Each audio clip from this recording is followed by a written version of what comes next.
Are you ready to get your sports banter on? Brian Hemminger, love child of Albert Einstein and Howard Cosell, with a body chiseled by Zeus himself. Brandon Sharples, a man who could beat Mike Tyson in a spelling bee. Together, they form the At Odds Podcast.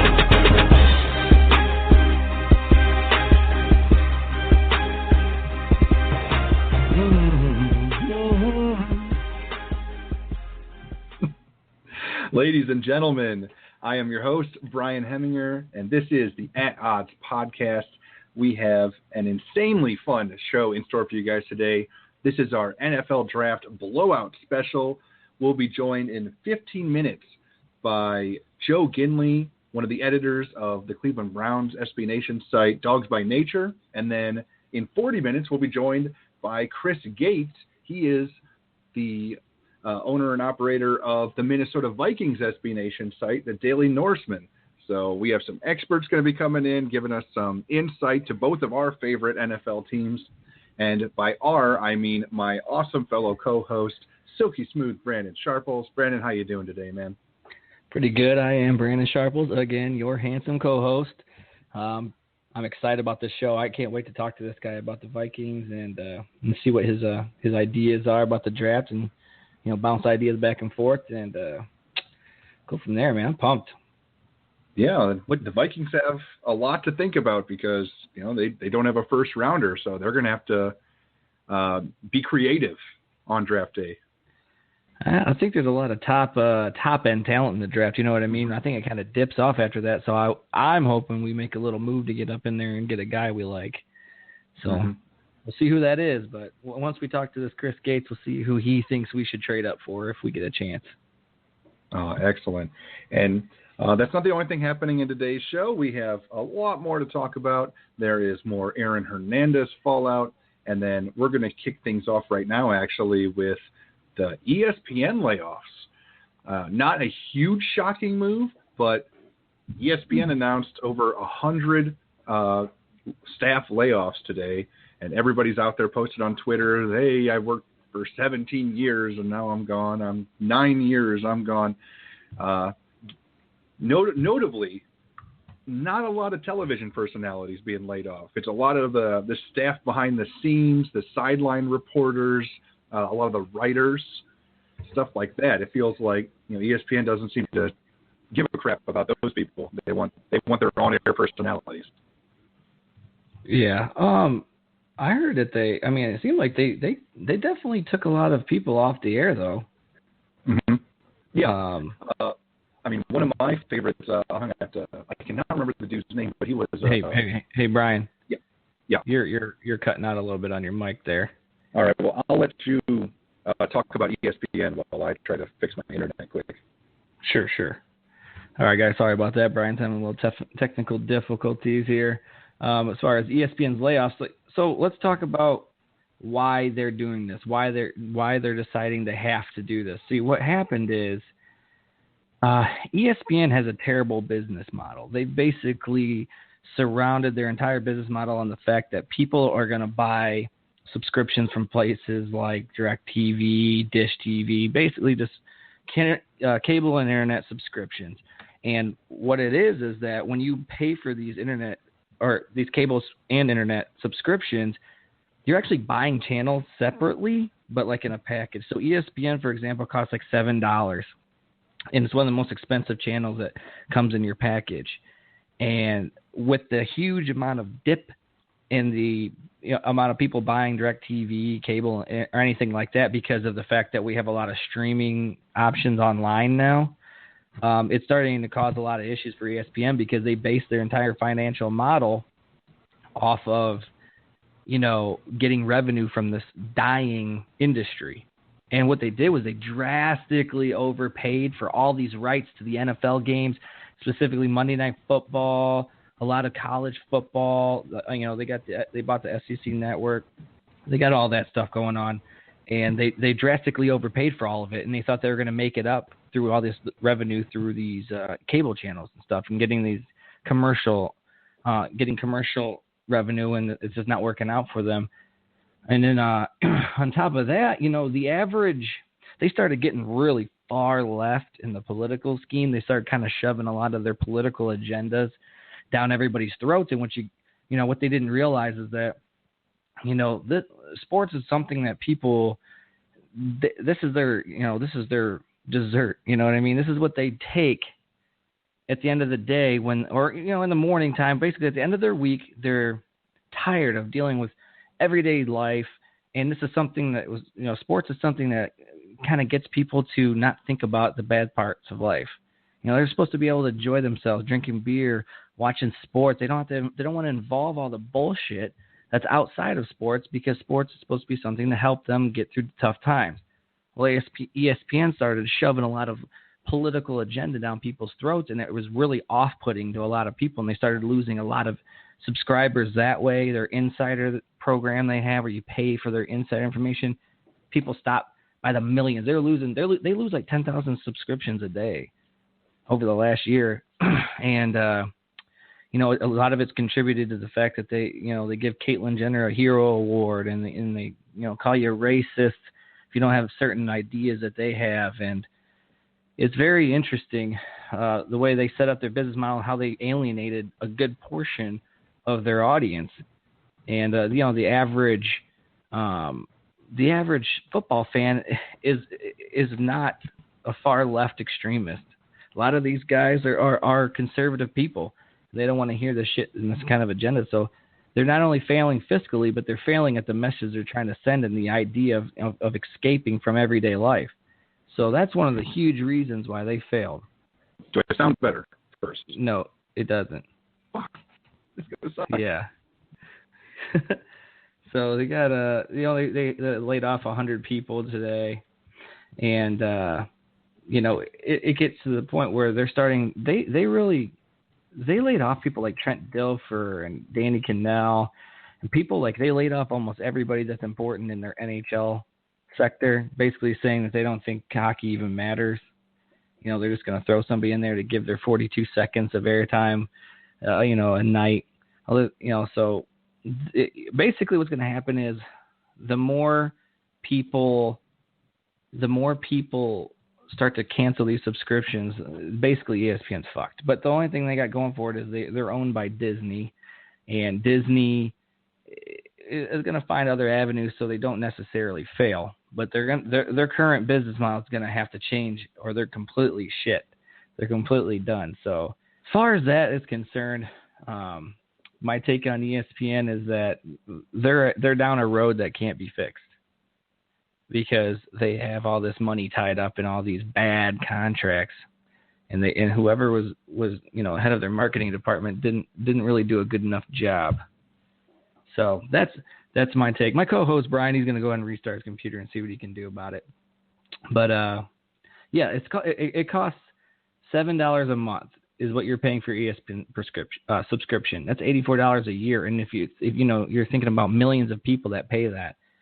That's how much money they're going to be losing.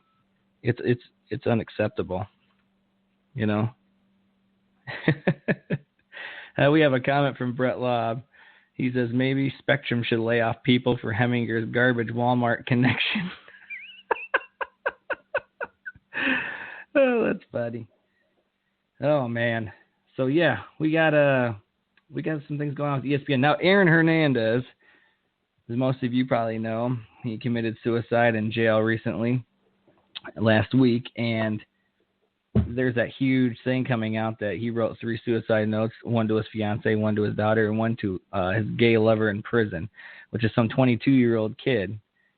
And apparently, I read this note. It was supposedly the note, and it's a bunch of like nonsense, really. He's basically talking about how he still has the Patriots back, even though, they're shady as fuck for not having his. And it's like a bunch of winky faces. And he's like, here's your autograph, you weirdo. And has a big winking face with a tongue out. He's got a lot of stuff going on with this note. But, it's one of those things where it looks kind of fruity a little bit because of all the winky faces and smiles. And it's like 2 guns, 1 chain or something like that. Yeah, I think it says 1 chain, 2 guns. I don't know if you know what that means, but to me that sounds a little fruity. So, my take on that is a lot of people think that possibly the fact that he killed Odin Lloyd was not because of those other double murders, but because of the fact that Odin Lloyd was dating Hernandez's fiance's sister, and Odin Lloyd may have found out about his other gay lifestyle. And supposedly Hernandez had a boyfriend in high school that he was, giving money to. And, supposedly people are starting to have a theory running out there that Hernandez, he may have let the, cat out of the bag to Lloyd on accident, and he ended up killing Odin Lloyd to kind of save his reputation, his fiance, his lifestyle in general, and not be outed and be, put on every media outlet on blast there is. So he might have popped Odin Lloyd for that. So that's an interesting take, I personally think that's more plausible than him just go ahead and, shooting the guy because, he knew about some double murder that he probably didn't even have any idea about. We're gonna wait. We're still waiting on my co-host here. We got at 9:15. We're gonna have a guest come on, and he's gonna be talking some shop with Hemm on the Browns, and that's Joe Ginley. He's the Dogs by Nature editor. He's on the Sports SB Nation editor for Dogs by Nature. That's the Cleveland Browns fan site. And then at 9:50, we got Chris Gates, the owner of the Minnesota Vikings site, the DailyNorseman, which is the SB Nation affiliate. So just for those that didn't hear at the beginning of the show, that's what we got going on there. But as far as that goes, last night I had something crazy happen in my house, actually. About 1 a.m., my son Grayson fell and split his head open. We had to take him to the ER. He had to get 3 stitches. He's bleeding everywhere. It's crazy. It was a hell of a night. But it got me thinking about all the injuries that that I actually had to go through when I was a kid, and I had some pretty funny injuries. A couple of sports-related ones, but I had a couple of ones where I got injured pretty badly. Hemm, are you back? I'm back. How do I sound? You sound way better. We're talking about my injury, right. my injuries. We don't have time for your input on ESPN. We'll get that afterwards because we got to call that guy in 2 minutes. But anyways, one time when I used to be a catcher when I was all throughout my career with baseball. I played catcher, and this particular time I happened to not wear a cup, so I tried to shove a bunch of socks down my crotch. Well, I took a curveball in the dirt, and it popped right up and hit me in the nuts. And I didn't quite feel it for a couple seconds until I got back in my position. Then I called time to the ump and fell over on my side, grabbing my balls in front of everybody. And I had to tell him that I didn't have a cup on. I was just wearing socks. I had a bruised nutsack for like 3 weeks. It was pretty interesting. That sucks, man. I'll throw in mine real quick, and then I'll go call our guest.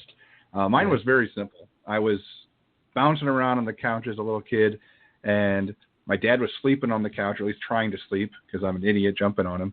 And I must have just landed on his legs wrong, and then I fell off the couch, and then bam, head first into the edge of the coffee table, and cracked my head open a little bit.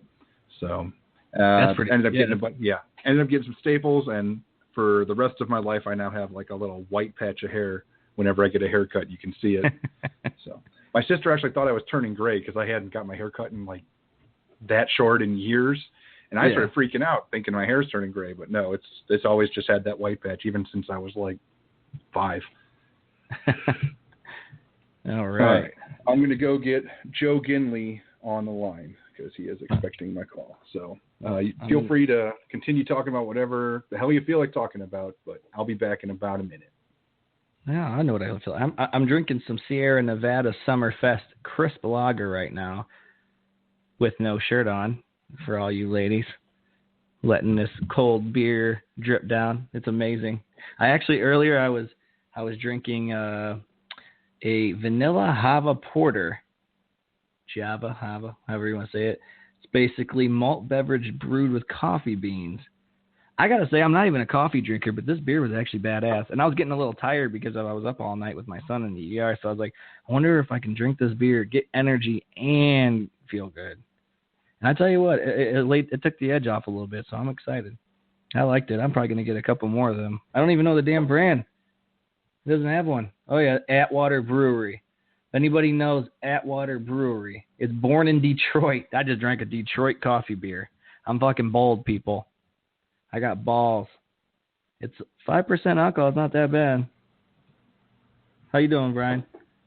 I'm doing great. We just got a hold of Joe, so let's go ahead and introduce him. He is one of the editors of, in my opinion, the best Cleveland Browns website, maybe better than clevelandbrowns.com, the actual Cleveland Browns website, but it is DawgsByNature.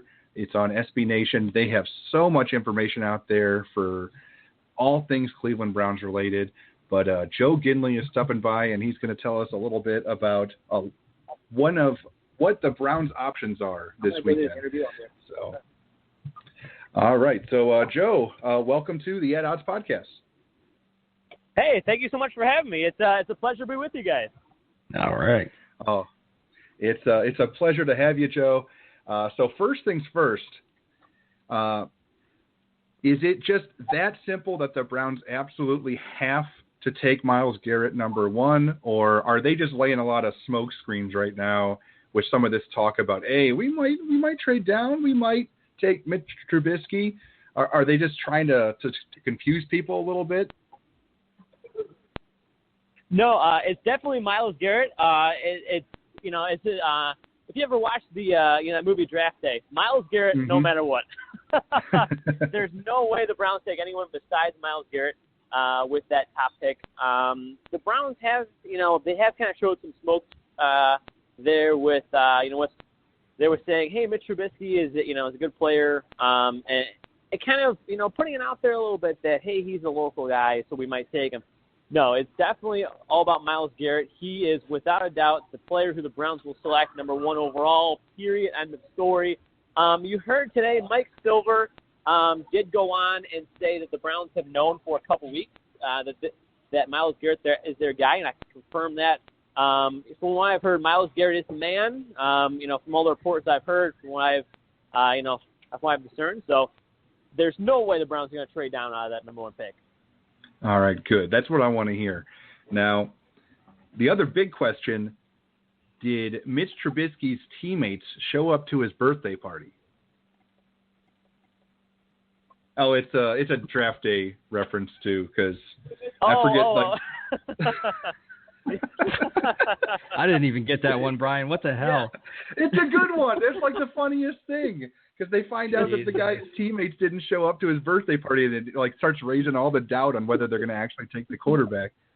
That was a good joke question, damn it. Hey, you got to make sure they know. That's pretty good.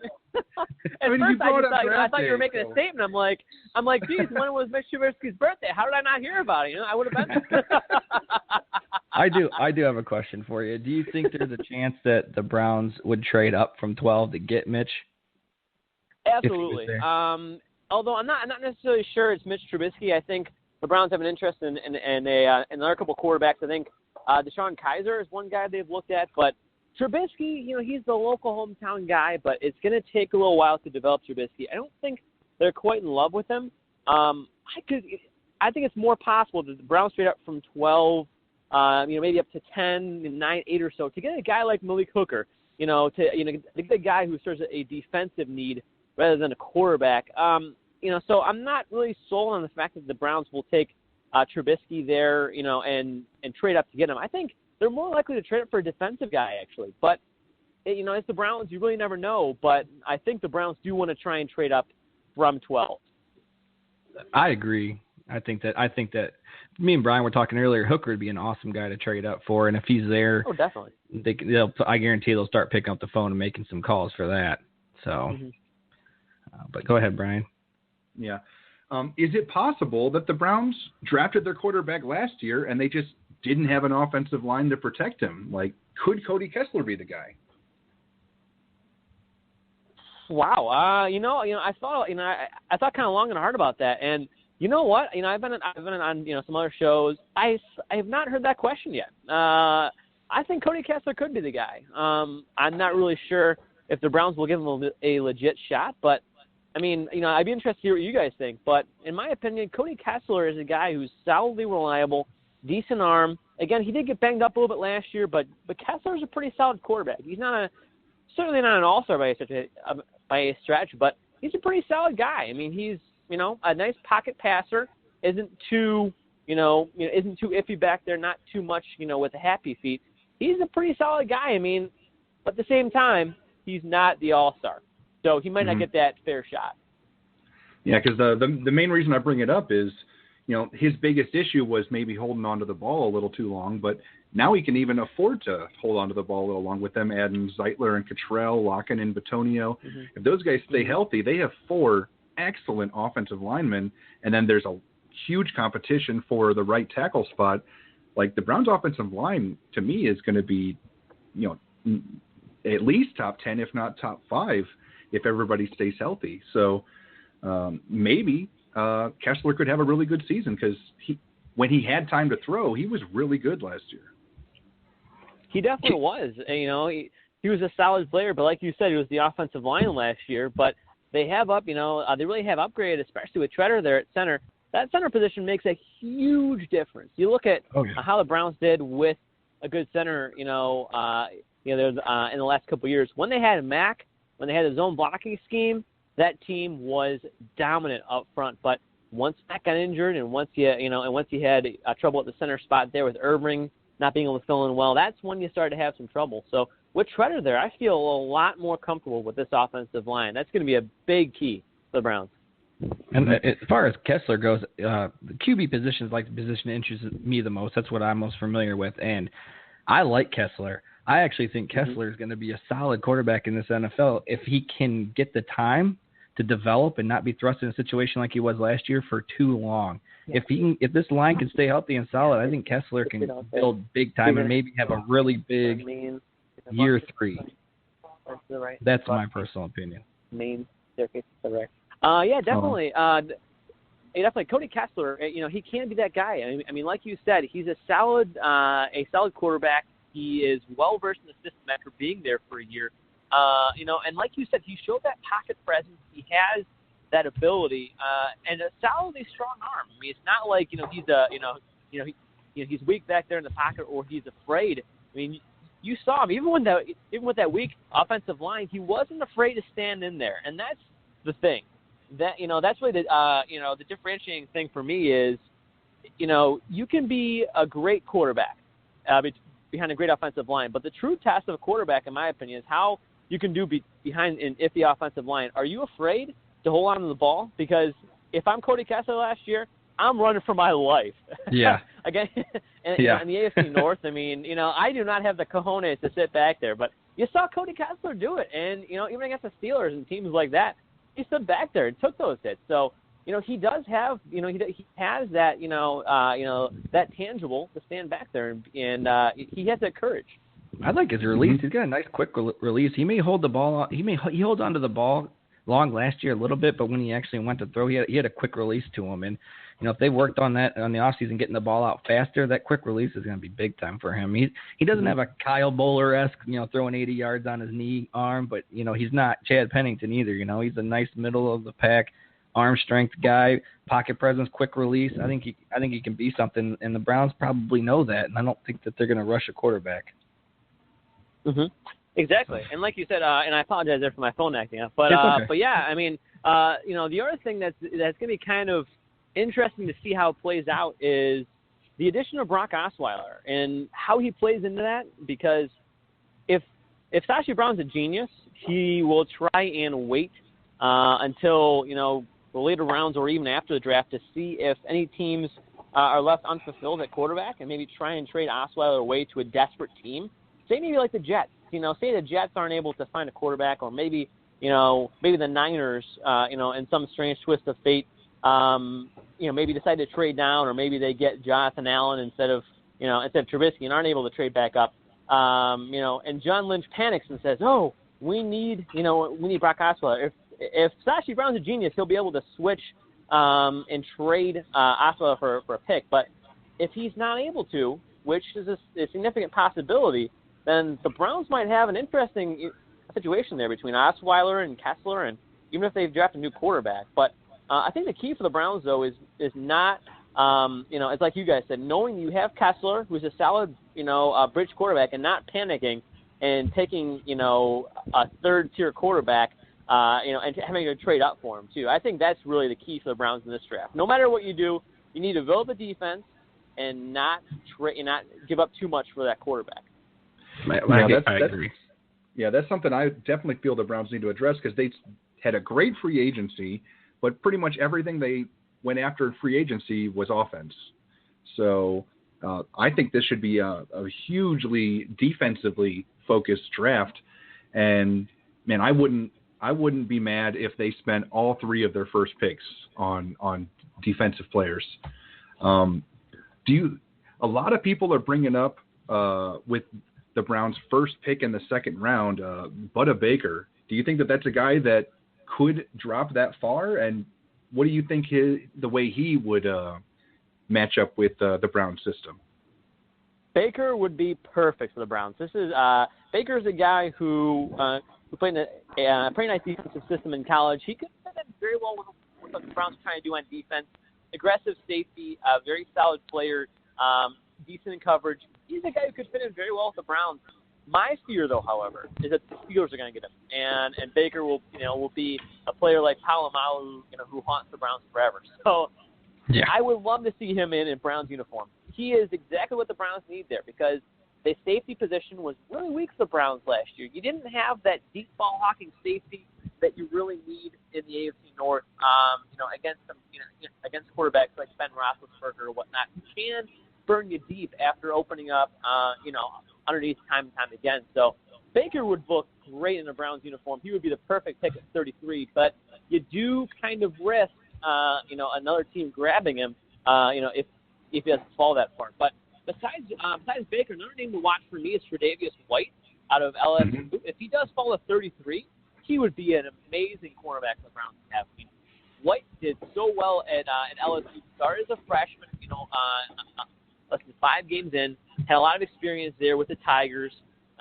He is a guy who could really light up the Browns, because if we're being honest, Joe Hayden's almost done with his career. He was a great player in a Browns uniform, but it's almost time for his career to be done. So the Browns really need a cornerback, and I think White would be a great solution for him. Oh, I agree. Speaking of LSU, what if Hooker's already taken at like a 5? Could you see the Browns, if they had the opportunity, trading up and taking Jamal Adams, that safety out of LSU? He's one of my favorite players in the draft. And I think if he drops to like 8-9 range, I think it'd be irresponsible for the Browns not to at least entertain the idea of getting him. Exactly. Although he could fall to 12 as well if the Browns are lucky. But if he's around if he's around there, I think you definitely you might take a chance on him and see if you can get a good deal. If you can surrender maybe a 3rd or 4th round pick to trade up, if you don't have to give up a second, because if the Browns have to give up a second to get back into the top 12, or I should say into the top 8 to get Adams, then you maybe get a little hesitant. But if you can give up a 3rd or a 4th, then I definitely entertain the idea, because as you said, Adams is a really good player out of LSU. They have a great reputation of developing defensive backs. I think that he could end up being one of the best players in this entire draft, if not the best player in the entire draft. I'm really high on Jamal Adams, so time will tell, but he's one of my favorite players in the draft. Mm-hmm. And I got a couple more questions for you, and then we'll let you go. I appreciate you being so generous with your time, Joe. Of course. Over-under on Browns trades, 2.5 for the NFL. I'll go over. Ooh, I'll go over. Like it. Yeah, I'm going to say 3. I think the Browns trade back up into the top, if not the top 8. I think you see a trade. I think the Browns trade down from that 33 pick in the second, on the second day. I think they try and find a team who is really desperate for a particular player. They're on day 2 and they trade down, at the beginning of the day. And I think you see a day 3 trade, where you have a few, you have a 6th round pick traded, where the Browns get an additional 6th or a 7th, maybe next year. I think 3 in this draft for the Browns. I like it. And the rumors are flying is it possible that Josh Gordon plays for the Browns this year? Is this finally the year? I would love to see that, but I can't. Honestly, I think Gordon has burned too many bridges. He's had too many chances, and let's be honest. Even if he were to be able to come back, let's just say Roger Goodell says, "Okay, Josh, we're gonna give you one last chance. You stay out the wacky tobacco, and everything is fine." And and Gordon is able to come back sometime in 2017. I'm not sure if he's going to be back to full form right away because, again, this is a guy who hasn't played in a while. He hasn't been on an NFL field in some time. And you don't want to say he'd be too rusty because you really can't lose speed that quickly. But at the same time, I think the Browns are just kind of sick of him. I think, it would be very, very, very improbable, at least in my eyes, that he suits up in the Browns uniform this year. Because Hugh Jackson, I just don't think he's gonna let Sashi Brown, have him stay in a Browns uniform. I just, with all the chances that Josh Gordon is allowed to sink down the tubes, I just don't think it's possible at this point. Yeah, I completely understand. You just don't want. It's kind of like you put all that time and effort into this person. You don't want to just release them and then they go tear shit up like Jacksonville, somewhere else. I think maybe you give him a chance, but at the same time, it's just, he's messed up so many before that, at some point you just got to say, okay, you're talented, but, hey, it's time to go. So, right. I don't know. We'll see. All right, man. Well, I really appreciate you joining us. I think my co-host Brian's having some issues with his mic, so we appreciate you coming on. Sounds good. I'm sorry, you're breaking up later. on me a little bit here. I think I might be losing you, but if you can still hear me, thank you guys again. I really do appreciate it. That was an awesome show, and you guys are great. Thank you so much. Awesome. All right, thank you. Thank you. So, all right. Thank you. Yep. Bye. All right. You better, Brian. That was Joe Ginley. It might actually be you, Sharples, because I'm hearing you break up, and I heard him fine. Yeah, I know last time it was me. No, we were having connection issues there. It's not a big deal. I can't hear you very well at all, though. I'm going to double check. We have somebody that's called in. It might be our next guest coming in early. So give me 1 second. I'll check them out in the screening room. And and Brett says it is Sharples. Uh-oh. All right. Well, you can. And Phil says definitely Sharples. Okay. Well, I'm going to try to make this quick when I check in with our guest here. So 1 second. Can you guys hear me better now? No. Still super choppy, Brandon. And said Brett Lobb says you sound like dog shit. And Phil McKee says negative. So here's what I think we're going to try to do, Brandon. Maybe you can disconnect and reconnect. And while you're doing that, could you send me your questions on Facebook? And we can talk to our guest. And if worst case scenario, I'll ask your questions for you. I hope that's a yes. So, all right. Anyway, without further ado, let's bring in our second guest for tonight's show. He is the operator of DailyNorseman, to me, one of the best Minnesota Vikings websites on the planet. They are SB Nation's Minnesota Vikings site. Chris Gates, welcome to the At Odds podcast, Chris. I am happy to be here. How's it going this evening, other than the technical issues y'all seem to be having? Yeah, it's going great except for the technical issues. That has not happened on an episode before, but yeah, no, you sound great. I think I sound great. You know what? Maybe this is the best thing that could have happened. So anyway, let's get talking with the Vikings. There's obviously the number one thing is they don't have a first-round draft pick. So first thing I'll start with is, do you think that they try to make a play to get into the first round? Because I know that that's something that Brandon wanted to check with you about. And how would they do it? I honestly don't think that they do. I think it would take way too much. I mean, they're sitting at 48, and even to get themselves into the low 20s or somewhere in that range, they probably have to give up their second and both of the thirds that they currently have. And with the positions of need that the Vikings are looking at, the sweet spot for that those positions, whether you're looking at running back or interior offensive line or whatever, are going to be in that second, third, and fourth round. And so I don't think it's worth giving up a shot to potentially get 3 players that could contribute just to try to take a stab at one guy earlier on in the draft. And then if you do that, you're out of the game until day 3. So, no, I don't think it's worth it for the Vikings to do that. And I think the cost would be too prohibitive for them to try to pull that kind of thing off. Oh, excellent answer. And we got Brandon back. We're going to see if he's choppy. So, Brandon, how you sounding? Can you hear me? Yes. All right. Okay. No choppiness. Wow, that's way better. So much better. Oh, God, thank you. All right. All right. Well, I asked your question about trading into the first round. Chris thinks that it would be too costly to move up that far, even if it was into the first round. So we got that one out of the way, and I know you got the rest of your prepared questions, so I'll let you take it away from here. All right. All right, Chris, how you doing? I'm doing all right, Brandon. How about yourself? I'm getting over these technical difficulties here, but I'm excited to have you on the show. Yep. So for me, I think the Vikings need to look at defensive tackle big time in this draft. It's a lot deeper at defensive tackle than it is the offensive line, even though I do still think they need some guard help and tackle. I mean, they need line help, period, even though they just got Reef. But do you think that what's your take on the defensive tackle position as drafted? Is that what you think is the biggest need right now? I would still probably put guard as a slightly bigger need. They did address the tackle positions in free agency with Reef and Remmers.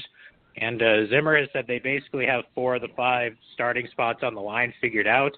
And, yeah, I think if you can get your hands on a guy at number 48, like a Dan Feeney or a Pat Elflein or someone along those lines, that would be the optimal play at 48. But if neither of those guys are there and you can get a guy, I think the name that people seem to think is going to be there is Malik McDowell because of the perception that basically he shut it down quite a bit last season at Michigan State. And, he's a first-round guy that might be available at that spot. And if he's on the board and some of the top guards are still there as well, it's going to be an interesting decision for the Vikings. But, yeah, if a guy of McDowell's caliber is there in round 2, then sure, go ahead and pull the trigger on him. If he's not, then, shore up your offensive line and look for the defensive tackles later on, I think. And I actually had him as somebody I wanted to talk to you about, McDowell, just for the fact that he has a lot of me-first characteristics that a lot of people had issues with. I know he had some problems with some teammates and coaches at Michigan State. So I thought it was a good possibility that he could be a late first, early second-round pick. So just based on that, but he could be a top 10 talent, honestly. So I mean, if he certainly could be it, especially if Mike Zimmer and Andre Patterson can get their hands on him. I mean, we've seen what they've done with Daniil Hunter over his first 2 years in the league, and McDowell could plug into that tackle spot next to Linval Joseph and provide a lot of the same thing if they can just get him to put forth the constant effort all the time and combat some of those issues that he had at Michigan State last year. What about cornerback? I know that right now we're kind of okay, but I'm looking down the future after this coming season. We're going to be losing some people that I don't think will be around anymore. So do you think that we'll draft a corner maybe like 3rd, 4th round? I think a corner in the mid-rounds is definitely something they could look at. I mean, you never know if this is going to be the season where Terrence Newman wakes up one morning and remembers that he's 39 years old and whatnot. The depth behind Xavier Rhodes is a little scary. I mean, Trey Waynes has gotten better, but he's still probably not quite to where they want him to be. Mackenzie Alexander was kind of a disaster last season, and they're kind of hoping that he can take a step forward as well. But, it's the National Football League, and with the way the game has evolved and things are done today, you probably can't have too much cornerback depth. So I would expect them to take a corner somewhere in the mid rounds, I think. Yeah, and I like Deion Dawkins at guard from Temple. He's got a lot of games under his belt, and he's been going through the process. A lot of people like him, so I think that'd be a good fit for the Vikings as well. Is that somebody you were looking into? I think he would be a solid pick. I think he's probably someone you could get with that first, third-round selection. But, yeah, I mean, my personal favorite this whole time has been Elflein, simply because he has the experience. He started at guard for 2 years for Ohio State, and then he moved over to center. And we don't know if it was Joe Berger's last year or not, and if it is, then Elflein could start at guard this year, and then after Berger moves on, he could move over to the center spot and, just give the Vikings that little bit extra flexibility, I think. Oh, yeah. I think we're on the same page because I had a question on here about whether you thought we needed to draft a center this year, so I guess we're on the same page with that. What do you think? I read a couple things that Vikings are entertaining the idea of possibly Joe Mixon, since we're, kind of looking at maybe getting running back this draft. What do you think about that? Just from a personal standpoint, I don't know if I want anything to do with Joe Mixon. I mean, I know we've had the issues in the past with players and whatnot, but the Vikings, just like every other team, basically have to weigh whether or not taking someone like Joe Mixon, whether his talent on the field is going to be worth the PR hit they're going to take, because whoever drafts Joe Mixon is going to have a PR disaster on their hands for at least the first few weeks. But, if they look at him, and Mike Zimmer has apparently sat down with him and had a talk with the kid, and, if he thinks that Mixon's past his issues and whatnot, then, there's the chance they could spend a pick on him. Personally, I would wait and, get one of the other running backs kind of in the later rounds, maybe third or fourth round range, and not have to deal with the PR hit, because I don't know if the drop-off from Mixon to guys like Kareem Hunt and Wayne Gallman is really that huge. No, it's not. No, it's not. And, that's why I think I would let Mixon be someone else's problem and address the running back situation a little later on. Yeah, I agree. I mean, that guy's a big-time talent. There's no question about that, but it's just not worth the PR move. And, we just got that new stadium, where everything's seems to be going in a decent direction for the Vikings. We don't need that. But as far as, what about a QB situation? What do you think about the QB situation in Minnesota? Do you think we'll be drafting a QB in the late rounds, kind of a little project? Do you like Bradford? I do like Sam Bradford. I mean, I know everyone's angry that the Vikings don't have a first-round pick this year and all that, and believe me, it's been boring for us too, because it leaves us with less to talk about. Yeah. I think the biggest problem that a lot of people have with Sam Bradford right now is the fact that he's not Teddy Bridgewater, because everyone just loved Teddy to death and still does, and we're keeping our fingers crossed he's going to come back okay. But I mean, if Bradford's not our quarterback right now, sure, we have the first-round pick, but we're probably picking it like number 5 or number 6, and there is no quarterback in this draft that I think is on Bradford's level, certainly right now. So it's nice to have Bradford around.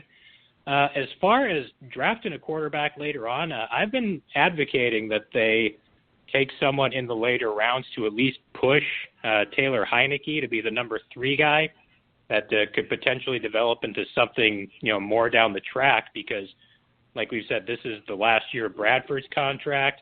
They just made there's the rumor going around that they're not picking up Bridgewater's 5th-year option, and there's a whole other mess behind that. And behind those two guys, all you have is Taylor Heineke, and, that guy hasn't taken a snap since the 2015 preseason, so we have no idea what we have in that guy right now. Yeah, so, he came from Old Dominion. Yeah, he came from a small school.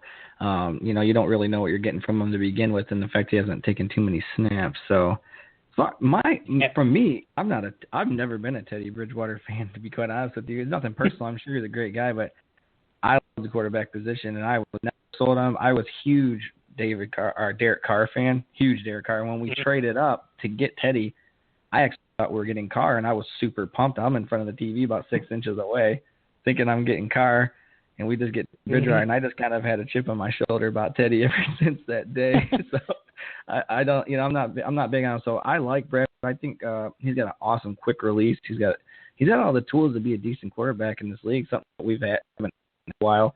If we can get that line, like you said, if we can get a guard maybe some depth at the tackle position. I still think we need a little bit of depth at the tackle position. I don't like Reef very much. I don't know what you think of him, but I don't think he's going to be there, more than a couple of seasons for us. I'd like to get more of a career guy there, like a Joe Thomas type caliber guy down maybe next draft or something. But as far as Bradford goes, I like him. I don't think that people are giving him a fair shake, because especially he started off so well until our line just crumbled, and that's when he crumbled. So you gotta correlate that together. So I would like to draft a quarterback late. I was thinking if that Nate Peterson out of Pitt is available, 4th round-ish, 5th round, maybe even reach for him a little bit, because I'm hearing big time praises out of him. Yeah. Now, Peterman would be nice, but I think you're probably going to have to get him in the 3rd round, maybe, or the 4th round or so, if you want to get your hands on him. The name that I've been kind of looking at is Joshua Dobbs out of Tennessee. I think he might be available a little bit later on in the process, and he seems like he's the kind of guy that has all the ability and the intangibles where he could start out as the number 3 guy and then eventually develop into to something significantly more. But, yeah, I think this team needs to take a quarterback, or at least get or go after one really, really hard in undrafted free agency that can push Heineke for that 3rd spot. Yeah, and I think there's a couple guys out there that we can get. Is there any particular players that you've heard the Vikings favoring in this draft process?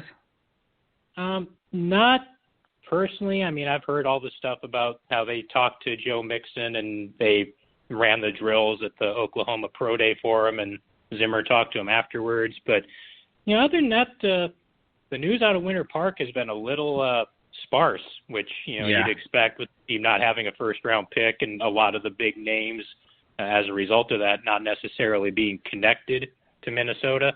But, yeah, I haven't heard a whole lot of, individual players that have been connected to the Vikings either way, really. Yeah, the only reason you even hear about Joe Mixon is because it's such a polarizing figure right now.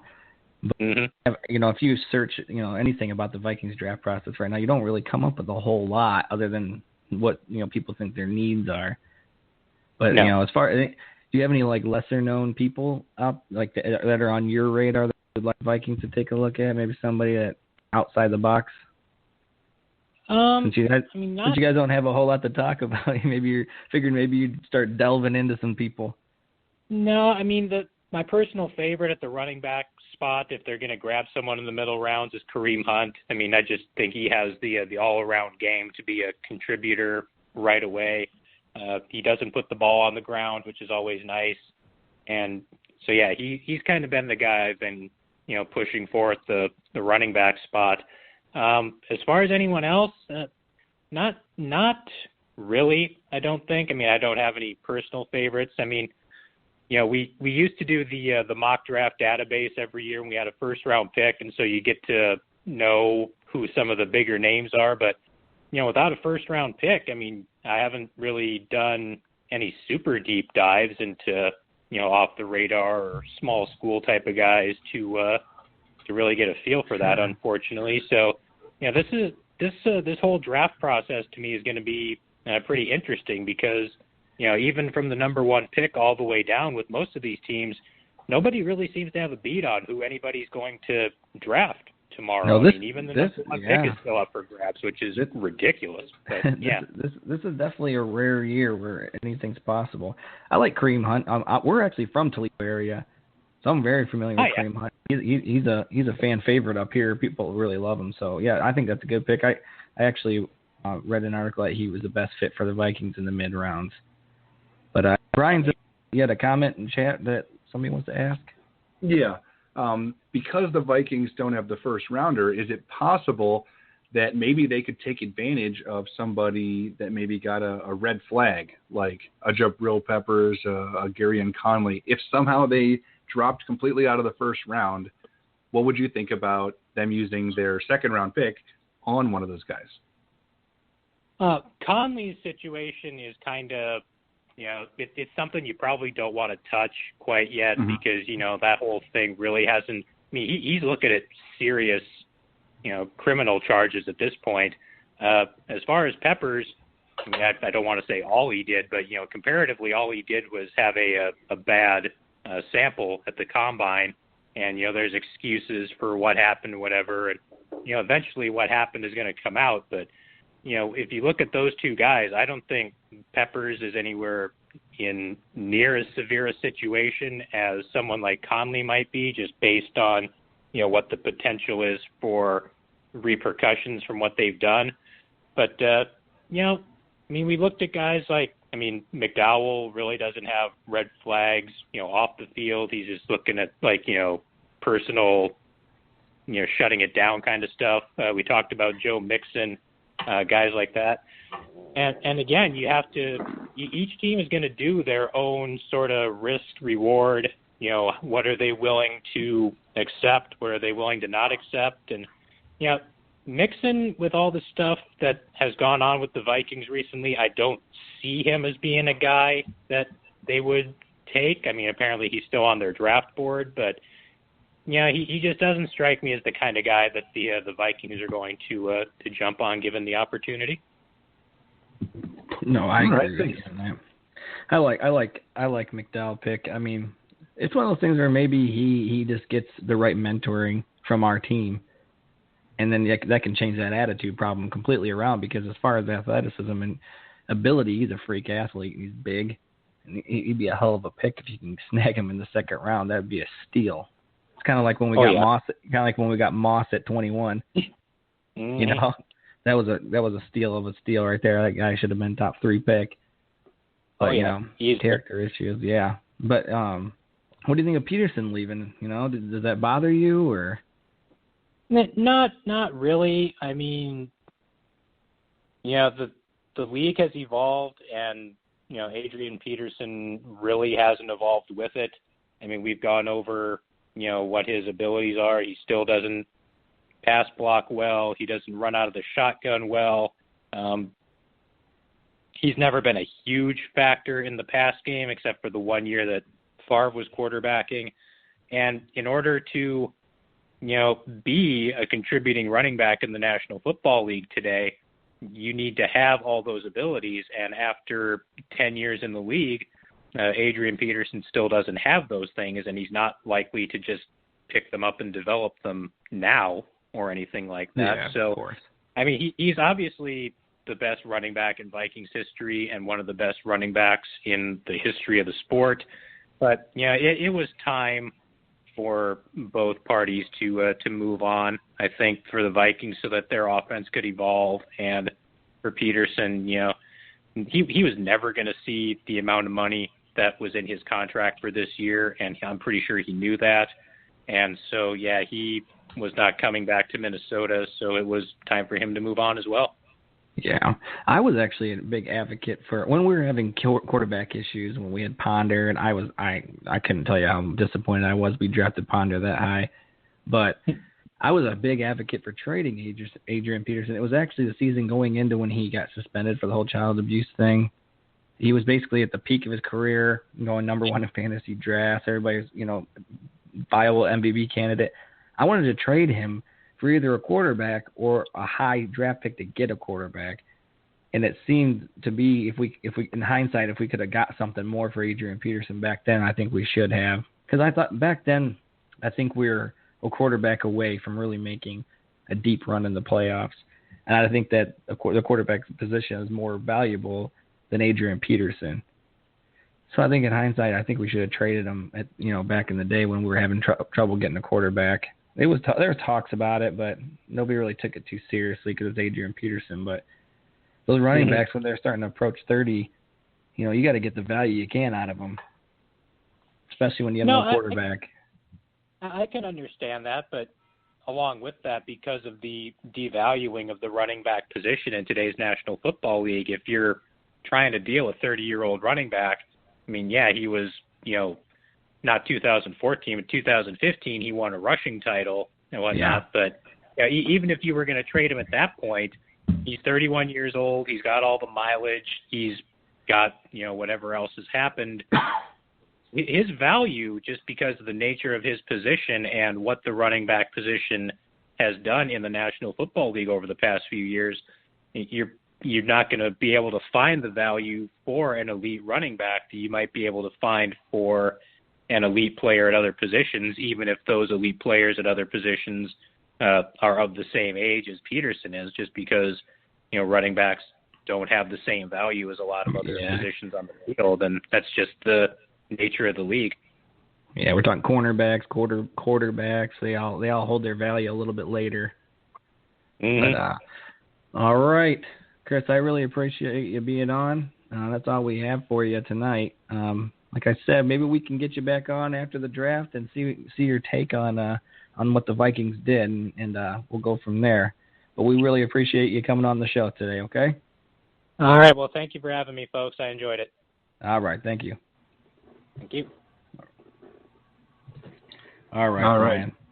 Yeah, you can check out Chris's stuff on DailyNorseman.com. Great Minnesota Vikings website. Really appreciated him stopping by and spreading some knowledge on the upcoming Vikings draft. That was a lot, especially considering they don't have a first-round pick. So I think you guys did a really good job. Oh, yeah. I'm glad that he came on the show. It's good to have somebody that really knows what they're talking about, especially about the team that I really love. My favorite Vikings of all time will be Moss, though. Who's your all-time favorite? Straight cash, homie. Straight cash, homie. Oh man, hey, since you weren't on the mic, what was your take on the whole gay lover for Aaron Hernandez? Oh, did you already talk about that a little bit? I just brought it up a little bit, a little bit filler time while you were fixing your mic, but you had my guest when I was fixing mine, so it was a little bit different. But yeah, I talked about it a little bit. I talked about ESPN and everything. So, so you want to give your take now? Yeah, I mean it was nuts. I mean, if you brought the gist of it, but man, the fact to me it almost makes Hernandez more sympathetic if you think about it. I mean, when it was just out murdering people because they offended him, he's just a giant asshole, and now he's taking care of these other people. He's leaving suicide notes for his gay lovers. He's creating bank accounts with a shit ton of money for gay lovers. Like, he's actually going out of his way to try to do these things to help these people. I mean, it's crazy. Like, and maybe he murdered the dude because the guy was going to out him. So I don't know. It was a lot easier to hate on the dude just because I thought he was an asshole. I mean, he still is an asshole. He still is an asshole. But like, maybe there's some shades of gray in there now. Yeah, you can't still throw a bullet between somebody's eyes because he's going to tell everybody you get fucked by guys. Oh, I know. And, especially in this day and age where openly gay people doing everything and nobody gives a shit. You're almost more protected. Yeah, I mean, people would have celebrated him in the NFL. Yeah. Like, the gay community would have been extremely happy. I mean, then they would have been really sad when they find out he's a murderer. Yeah, but that dude was too thuggish, man. He had that hardcore mentality. Everybody looked at him as like he wanted to have that gangster mentality. Can't be a G when you're fucking on your knees. You know what I mean? So he had to do what he had to do. But what do you think about this ESPN situation? Okay, I'll throw in my 2 cents on that. Honestly, I think it all started. It's not just because ESPN started slanting left, and they started doing that. But it all started when they started becoming like the TMZ of sports instead of just covering sports. 90% of people just want to see their freaking highlights. They want to see the scores. They want to see what happened in the games. I don't give a flying fuck about who's mad at who, all the little drama behind the scenes, who's cheating on their wife. Like, it all started like maybe 2004, 2005 when Alex Rodriguez was on the Yankees and he got photographed out with another woman, and the front page article was like stray rod. Yeah, they really fucking hammered Tiger Woods too, remember? Yeah, all that shit. And I don't care. Who cares if they cheat on their wives? I want to see them hit balls. I want to see them slam dunk. I want to see them catch touchdowns. Like you mentioned it, sports is our escape. That's, we live a lot of these people are out there working shitty jobs that they hate. They're just beaten down day after day after day. They got to take care of 4 kids. They got people screaming and all kinds of shit all day long. And then it's finally time to go watch sports. It's time to just, everybody shut up. It's time for me to go watch the game. It's time for me to watch ESPN or whatever. And then they're on there talking about Tiger Woods cheating on his wife instead of, giving you the damn highlights that you want to see. So I think that was a huge part of it too, is most people, it spikes ratings, but you know what? What people really care about is the results and the highlights. I want to see home runs. I want to see the Gold Glove plays. I want to see guys stealing home runs back. I want to see all that stuff. I don't care. I don't care what political opinion some pitcher has, Yeah. A lot of those guys they get their opinions coursed out of them too. Like they're, it's not like a lot of those guys don't even really care if you care about their opinions or not. But these fucking ESPN guys in particular, they try to coerce all this shit out of people all the time, and then they blast it like, Kurt Schilling is basically a fucking Nazi. You know what I mean? Well, you coerced his conservative views out of him. You know what I mean? Like you did all this shit. He's not out there parading around trying to throw shit in people's faces. Then you want to destroy his career over it. Yeah, same thing with Trevor Bauer. I mean, the dude voted for Trump because he wanted lower tax rate because he's a millionaire. Of course he's going to vote for Trump. And then people just shitting on him and just constantly going after him on Twitter. And, he's going to say some stupid things. The dude's not a political savant. Let him alone. Let him throw baseballs. He got a win today. Good for him. Did he get a win today? Yeah, he went 6 innings, gave up 4 runs, 9 strikeouts. I mean, he did fine. That's a good enough start for me. Got me a win on my fantasy baseball team. Hey, real quick, man. What do you think of Thames from Milwaukee? He just hit his 11th home run yesterday. Jesus Christ. That dude has come out of nowhere. Nobody wanted anything to do with him his first run in the major leagues. He barely got any playing time. He hit okay. And he just kept getting traded and released and sent back to AAA, and he just said, fuck this shit. And he went over to Korea and wins every award that they've ever given out. He won their Gold Gloves. He won their MVPs. He set home run records. I mean, the dude just tore shit up for 3 years. And then, I guess that just the confidence level was there, and Milwaukee's like, all right, we got to give this guy a chance. And they didn't just give him an invite. They gave him a 3-year deal, and he is paying them off insanely. I mean, that's nuts. It's nuts. And it came out of nowhere. Because, I mean, this guy was a nobody his first run in baseball.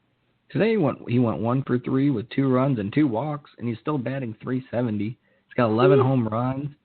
I mean, the guy's he's fucking awesome. You know what they're doing? They tested him once in spring training, and they've tested him 2 times since the season has started. It's only the first month of the season. They keep testing him for juice, and he goes, here's what he said in the interview, not word for word, but he's like, they can test me every motherfucking day pretty much. He's like, I'll be there every day pissing for these people. He goes, I'm not juicing. He worked out. His slugging percentage is .904. Yeah. I mean, Jesus Christ. The only thing he's juicing is he's juicing baseballs out of the park. Yeah, dude, I'm pretty impressed with that guy, man, big time. I wish I'd picked him up in my league. Damn. I mean, who really would have thought of that? I know. No chance. Harper's batting .417 right now. Yeah. He's 2 for 2 tonight. I wish I got Harper too. I told you, man, he's gonna win the MVP. I love Harper. Although Thames might take it at this rate. Yeah, I know. You never know. I mean, I know it's extremely small sample size. We're not even a full month into the season, but I hope he can keep it up all year. The only other people that hit 11 home runs at this point in time was Bonds, and I think A-Rod did it. Mm-hmm. And the major league record is 14 in the month of April. So he's got a couple more days to take care of that. So we'll see what happens, man. Yeah. And there was one other question from Brett during the NFL draft segment, and I didn't feel it was directed at a specific team, so I figured we just I'd read it now. It says, why does it always seem like a lot of these crazy stories come out about some of these players just the day before the draft? Like last year with Laramie Tunzel, Robert Nikemdik. What do you think is going on there? Do you have like a conspiracy theory? Yeah, go ahead. No, I don't have a conspiracy theory. It's human nature, man. This is what I was talking about in one of my rants in one of the earlier episodes we had, where people just fucking hate success, man. And you'll always get those haters. And you get certain people that don't want people to succeed. So that's one thing. Kind of like Tunzel last year. His stepdad just had this bitterness for him and just wanted to fuck him over. And you see that all the time. People will do anything to fuck people over because the average person doesn't enjoy other success. And then you get women. Some women are probably assaulted by these guys. So I'm not going to be completely crazy sexist here and be like, every woman that's ever said she's a sexually assaulted is a lying sack of shit. No, that's not even close to true. Most of them are. But you also have certain women that try to get paydays and they put themselves in certain positions to be able to almost blackmail people and get a payday. Because some women just don't have souls, brother. That's the way it is. Yeah, but I don't know what's going on with I don't know what's going on with Gilmore, because it's a little bit odd timing here because he hasn't even paid yet. You know what I mean? And if a girl is going to try and play those games, she'd probably more than likely wait until he's like getting drafted top 10, getting his paychecks, and then she'll be like, a week before the draft he raped me, blah blah blah, and then she can settle out of court for a nice lump sum of money. But right now, she already told on him. He's probably not even going to get drafted. I don't think he's getting drafted, period. I think he's going undrafted. And so he's going to have a small little paycheck if he gets picked up as a free agent. He may not now. So she's not going to get shit from him. Yeah. So that means that it might be true.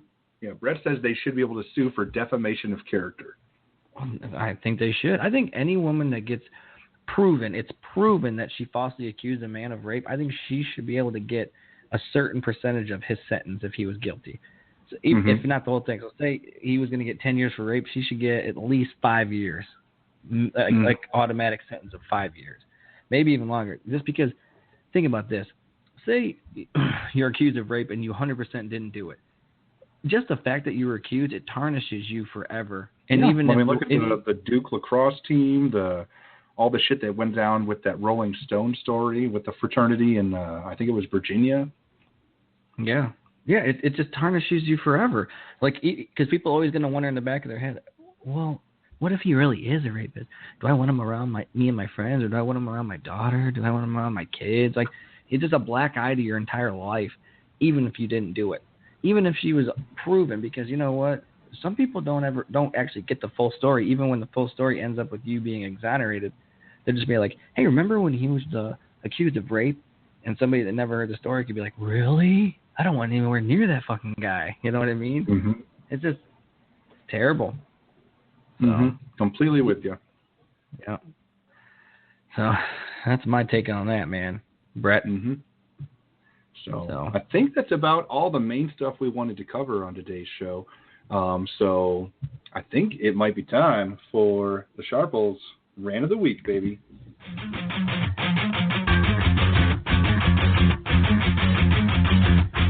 Oh.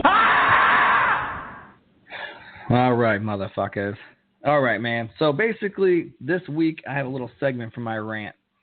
It's called "You Might Be a Pussy," and it's basically I've just been noticing things out in public that it's just I feel like men. This is strictly towards men. This is not towards women. This is towards men. Pussifying the man. This is my list of "You might be a pussy." All right, and this is things I've seen. All right. If you order a veggie sub in front of me at fucking Subway, you might be a pussy. If you order a veggie fucking burrito in front of me at Chipotle, you might be a pussy. If you wear those whack-ass strapped-up hiker sandals, you might be a pussy. If you grow a hipster beard to hide the fact that you look like fucking Pee Wee Herman, you might be a pussy. If you advocate against racism but you walk across the street when you come up on a couple of black guys, you might be a pussy. If you shop for your jeans in the chick department because you like the way it fits your ass or your no-nuts ball sack, you might be a pussy. If you blame every teacher to why your kid is a dumb fuck, you're probably a pussy. Yeah. If you jack off to a picture of your wife or your girlfriend, you're sick, and you're probably a pussy. If you skip out on tuna because you're afraid of eating a little bit of dolphin, you're probably a pussy. If you don't like Trailer Park Boys, you're definitely a pussy, Brett. If you don't like dogs and identify as a cat person, you might be a pussy. If you voted for Hillary fucking Clinton, you're definitely a pussy. If you wince in pain from the kick of a shotgun, you might be a pussy. If you drive a convertible with a base price of anything less than $80K, you might be a pussy. If you drive a 4-cylinder sports car with EcoBoost, you might be a pussy. If you borrow your girlfriend's your wife's eyeliner, moisturizer, any of that shit, you might be a pussy. If you wear one of those charcoal facial masks for any other reason other than trying to score points with a chick to get some pussy, you yourself are probably a pussy. If you wear non-prescription glasses to look cool, you might be a pussy. If you take your wife's last name or you hyphenate that shit, you might be a pussy. If you take off work or you're unemployed to go protest wearing a mask, I want to punch you in the face and you're a pussy. You're offended by the fact that I'm saying the word pussy this many times, you might be a pussy. And last but not least, if you don't like At Odds Podcast, you are most certainly a fucking pussy. Boom. That's my segment for the week, fellas. And I jerk off to pictures of my girlfriend all the time. You don't have a girlfriend. Who? Cyndi Lauper? Old 80s pictures? Hey, that's just a quick list. I got more later. Yeah, that was good. I'm looking forward to round 2 of You Might Be a Pussy. So I can agree with, I'd say 90% of those. Which ones don't you agree with? Oh, I mean, I didn't even vote for Hillary, but I don't think everybody that voted for her is pussy. Oh yeah, hey, I got an ad one. This is Bernie. If you wear bedazzled jeans, all right. If you have more jewels on your ass than Kim Kardashian jewelry, you are probably a pussy. If your name's Dom and you wear bedazzled jeans, you're a pussy. That's all right. He doesn't listen to the show anyway, so he was already a pussy.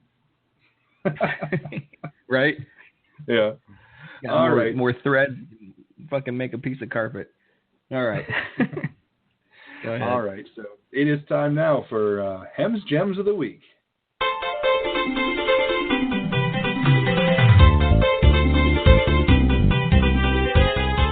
Wow, winning. All right. I'll keep this one short and simple. There are 2 things. One's a gem. One's an anti-gem, actually. The first one, Preacher. If you've never heard of it, it's on AMC. The television series is interesting. It's really well done, actually. But you should also, if you want to check out the real good shit, check out the comic series. I have all of them. I've read through them all. They're insane. It's basically about a guy that inherits this ability to tell anyone what to do, and they have to do it. Like the voice of God, basically. And it's incredible. And it just goes on these crazy adventures. He's trying to find the real God who has kind of abandoned heaven. And there's a lot more to it than that, but I don't want to spoil any more. But incredibly well done story. Definitely not for little kids. So Preacher, check it out. And then in terms of what you should not check out, do not watch Bill Nye Saves the World, or whatever the hell the new Bill Nye show is on Netflix. I watched the first episode and it was okay. It was about climate change, which I'm fine with. But then he started going into like some really stupid shit in all the later episodes, and it completely threw me off, and I just can't stand it. And I'm so disappointed because he was a childhood hero of mine, got me interested in science. We used to just watch episodes of his show in Mr. Zeitzheim's class in 7th grade because it was so good. And now he's getting all preachy and moralist. He's talking about gender is a spectrum. He's got all kinds of really goofy, stupid shit. And then to top it all off, there was a big thing on this Indian dude preaching to white people about cultural appropriation. Just pissed me the fuck off. Come on, Bill, you're better than that. Like, that's not science. That's morals. That's values. That's opinion. You're the science guy. I want to hear about fucking science. That's why I watched you. That's why I liked you in the first place. So don't watch the new Bill Nye thing on Netflix. You'll just hate yourself. Hey, what did you think of that? He was talking about, is it maybe time to start putting a limit on people having kids? Do you see that shit? I'm fine with that. I mean, Jesus, we're overpopulating the planet. I wouldn't mind just sterilizing all the retards. Right, so I have a question about that. Holy fucking shit! Did you say that? What is that? We're gonna get fucking kicked off now. No, there's like a freaking word for it. My brother's totally into it too. Let's castrate the retards. Yeah. Hang on, I got to think of the word for it. There's a thing about like weeding out the weak DNA. You know what I mean? Survival of the fittest? No, I forget the word for it. It's totally like not cool, but like I've always kind of thought about it, like because it always feels like the dumb people outfuck the smart ones. You know, like the first people to have kids out of high school were always the biggest retards usually, like in your graduating class. You know what I mean? So, like a lot of the smart people, like, they want to wait, they want to find that perfect person, they want to be like as responsible as possible. So you know, I don't think there's a lot of mentally retarded people out there breeding. I don't know. I think there should be an IQ test to be able to. Listen, I find it ironic that you don't, like, not you personally, but liberals in general are very pro-choice, but a lot of them are also agreeing with Bill Nye saying we should limit babies. So you're gonna fucking you're telling people they have a choice with their body, but then you're telling them they don't have a choice on how many family members they have. I mean, it's such a hypocrisy. All right, well, give me 1 second. We have a caller. I want to check in on who it is and if they have. Probably somebody with a retarded child, Hemmy. Maybe. We'll see.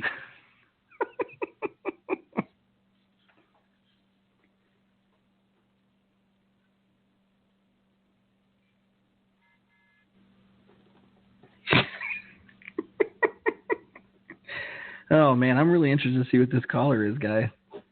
I hope it's somebody who's going to unload on one of us. I'd like a good debate tonight while I drink my Summerfest crisp lager. Oh, my Lord. Me and Brett Lobb, we've made some awesome mojitos this weekend. Smashed them with some sugar water. Who was it? All right. We have Mike, who has something he wants to say. So, Mike, take it away. Floor's yours. I think it's Brett, but... Brett? My name is Micah. I'm freezing up.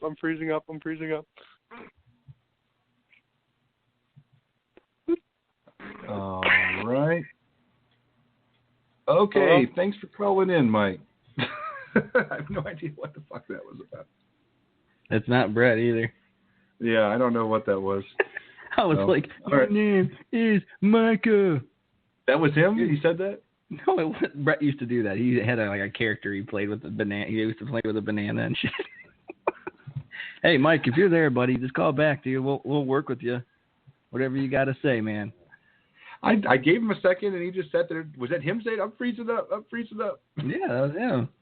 I don't know what the fuck that was, so I hung up. I felt we were getting trolled. And if we were going to get trolled, at least be creative. So I don't think he was trolling us.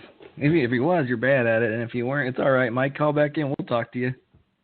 You only got a couple minutes, though. Mm-hmm. So, did you have any bets you'd like to give out for this weekend? Or not this week. Not this week.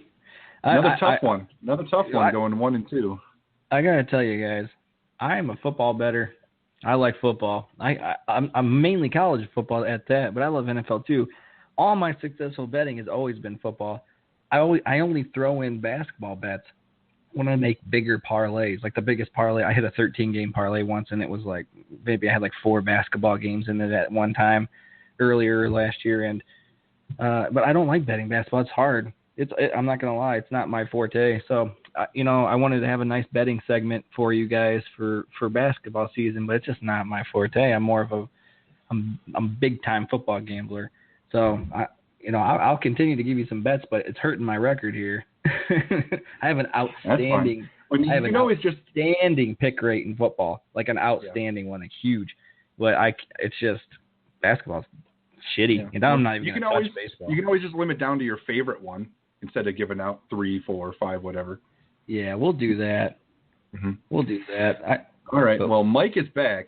So, Mike, we're going to give you one more chance. Do you got anything you'd like to say? Because last time we didn't hear anything, so I had to hang up. Yeah, I just wanted to talk about my story about getting abducted by aliens. All right, let's hear it. And, yeah, let's hear it. We're looking forward to aliens, and they told me that we have to move out of the solar system because that they're going to take over. So we have to find a way to get Earth out of this solar system. So I don't know how that's going to work. I don't know if we're going to have to move the people to a different universe, or we're going to have to move the Earth itself out of this universe. Any suggestions on that, guys? Well, it kind of sounds like the theme to, what was that, Hitchhiker's Guide to the Universe. No, this isn't a joke. I was abducted last night.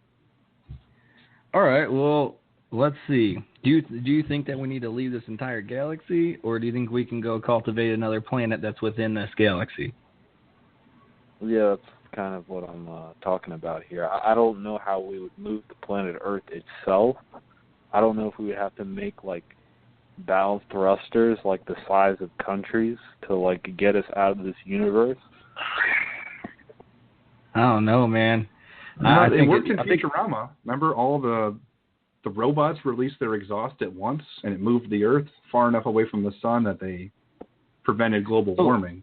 I'm more interested you'd have to leave the solar system. Like, I'm talking about building, like, like bow thrusters or jets. They have to be humongous, like the size of states. Like, we're going to have to knock out some states and build giant bow thrusters.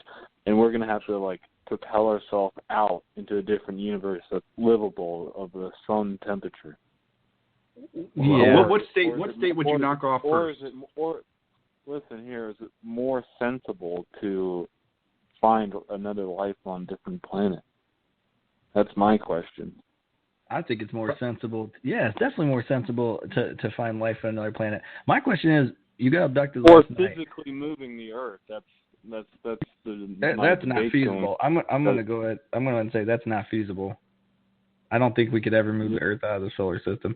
But if you got abducted last night, tell me that experience. Tell me exactly what happened. Well, you got that wrong because I'm coming up with a plan. That's fucking sweet, but I want to know. I want to know. Listen how here, you got abducted. They doubted Einstein when he was going to make light, and you're all going to doubt me about moving the Earth out of the universe. Einstein didn't make light. I don't know. But, hey, I do want to know, if you got abducted last night, who abducted you, what they look like, and what they say? And did you get probed? I was very disoriented, and they did probe me, and they stuck things up my asshole, and it still hurts to this day. All right. Well, we actually have we have another caller, Brandon. So we're going to bring them on. So we really appreciate you stopping by, Mike. So thanks. Wait, I had to let him go. We got another caller. We can't keep letting guys talk about getting their assholes probed all day. So we're bringing in Brian. So welcome to the At Odds podcast. Thanks, fellas. Yeah, how you doing? That was too much for me right there. All right.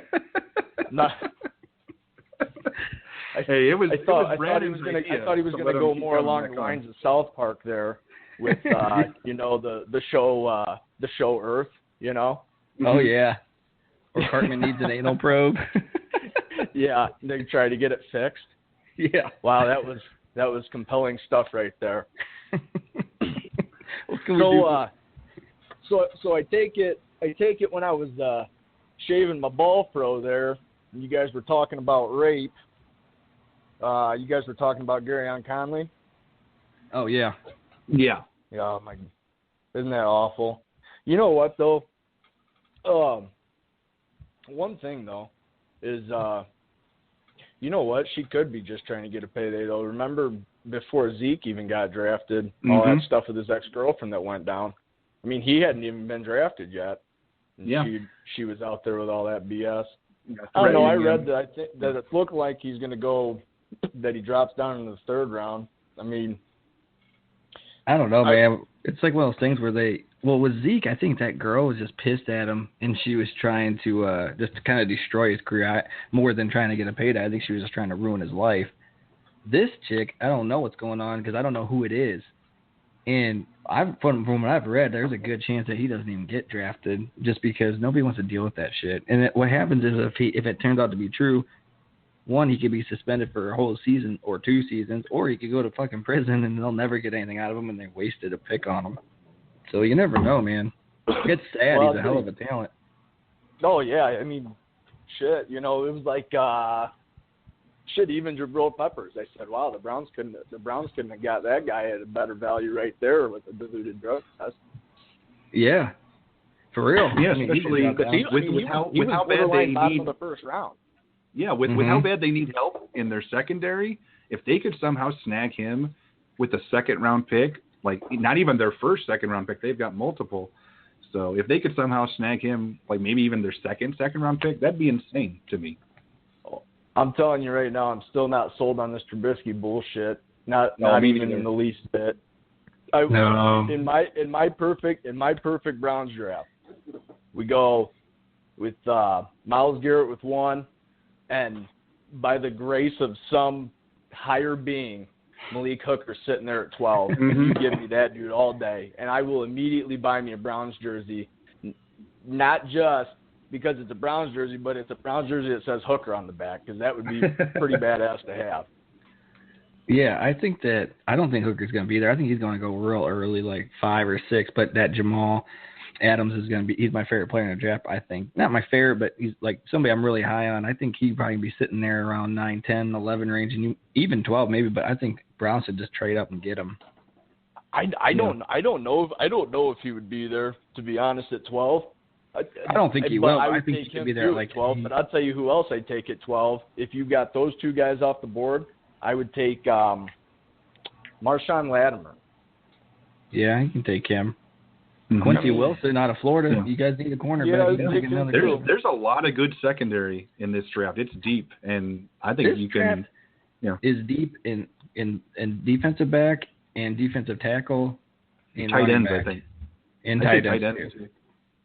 Well, one thing I wouldn't do is take Anthony's dumbass advice and waste any of my early picks on Leonard Fournette like an idiot. Anthony doesn't fucking care. He doesn't know anything. He just wants that stud star player that's not going to help. And it wouldn't even be him. I honestly think Dalvin Cook's a better fucking running back than Leonard Fournette anyways. Yeah, he's a dumb fuck too, though. You never know what you're going to get out of his character. No. Oh, shit. These days with these kids, you have no idea what you're going to fucking get out of any of them.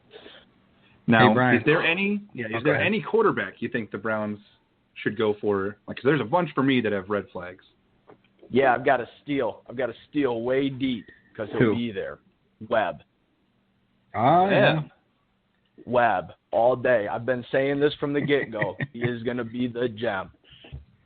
Dude, I like Peterman. I heard Peterson, Nate Pearson. I liked what I saw of him during the season, and then Gruden started really hyping him up, and then so I started watching these videos on him. That dude's good. From Pitt, Nate Peterson. Yeah. He's going to be a good quarterback. I think Gruden's single-handedly bringing him up a couple rounds just by the way he talks about him. I have another question for you, Brad. That's the power of Gruden. What's up, buddy? What do you think of my "you might be a pussy" rant? I like it. I've pretty much agreed with every bit of it. I've never once beat it to a picture of Alex. I don't even think I have a picture of Alex anywhere around my house. Hey, what do you think of those stupid strap sandals that I was talking about? I don't think I've ever seen them personally. Dude, those are they're like hiking boots, but they're just strapped sandals. They strap like 4 times over their feet, and they wear those old dudes wear it like the boat. I think that's one of those times where it's okay to just walk right up to another man and just give him a nice solid blow to the testicles. It's no problem. Not even a second guess. And last but not least, if you could move this planet to another solar system, how would you do it?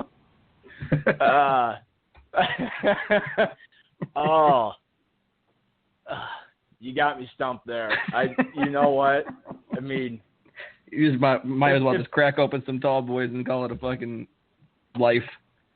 That's pretty much the plan. So that dude wants to knock out some countries. He wants to knock out Israel and Michigan.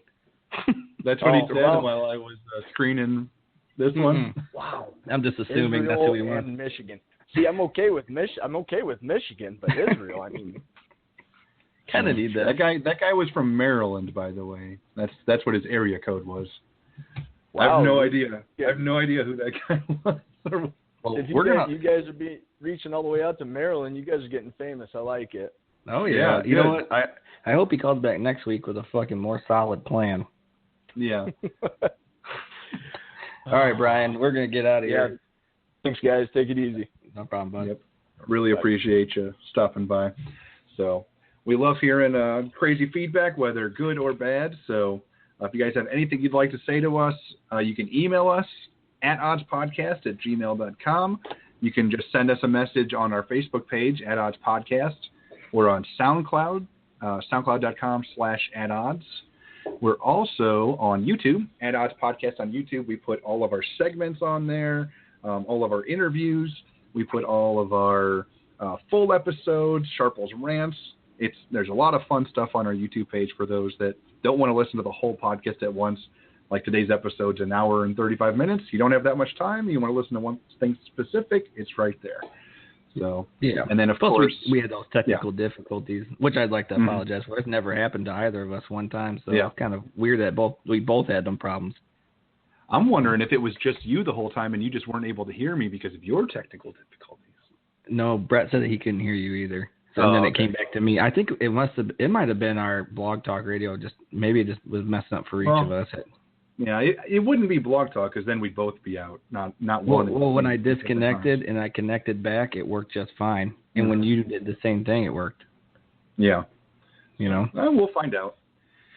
But it all ended up working out. I'll take a look at it and see if there's anything I can chop when we're done. But I think that's about everything for today's show. So really appreciate having some callers. We appreciate having some guests. DawgsByNature, the Brown site, DailyNorseman, the Viking site. Check both of those out if you're a fan of either team, want to know some more information. And I think that'll just about do it. So all right, guys. Myself. Love you guys. Thanks for appreciating you guys listening. So have fun. Yeah. And get trolled, bitches.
Insurance-minded speeches from Geico. Hardship. My grandmother would go through it every month to pay her insurance bill. First, she would handwrite a paper check in cursive. Then, using her own tongue, she would wet a stamp for an envelope. Today, however, we need not weary our hands and tongues. Today, we can pay our Geico bill with the Geico app. Away with hardship, in with bill pay on the Geico app. Thank you. Meet Lauren Askinosi of Askinosi Chocolate. Our dream is to make chocolate that not only tastes good, but does good. We source our cocoa beans directly from small farmers and share the profits back with them. At American Family Insurance, we believe your dreams are the most valuable things you will ever own. So today, we're supporting Lauren's dream. If people want to get involved, they can just buy some of our chocolate. Every dream deserves a champion. Find yours at amfam.com. American Family Insurance. American Family Mutual Insurance Company and its affiliates. 6000 American Parkway, Madison, Wisconsin, 53783.